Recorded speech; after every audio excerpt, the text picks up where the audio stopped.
dával sám ještě na stativu, jo, takže to prostě jako, jo, to bylo na telefon, jo, takže to bylo jako fakt rychlý. Mám ty fixační body, já to normálně vrtačkou, jo, s finírkou, bez chlazení, na největší otáčky to prostě píknu.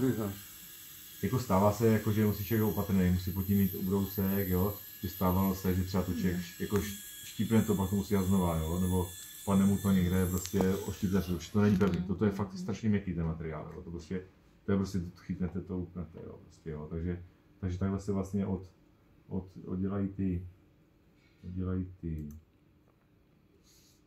jo, tak vlastně uřízl ty piny, jo, takhle, jo, takže mám ty korunky vypadly z toho puku, jo, mám je tady mám je na mísečce, jo,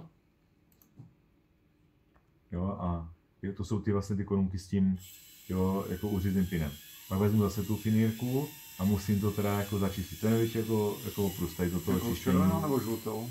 Je to úplně jedno. Já používám většinou jakoby normálně tvrdotový, jo. Třeba to dělám u předních zubů, protože ta fréza, ona není schopna úplně frezovat takový úplně extra tenký, jakoby mezery mezi zubama jedničkama, jo.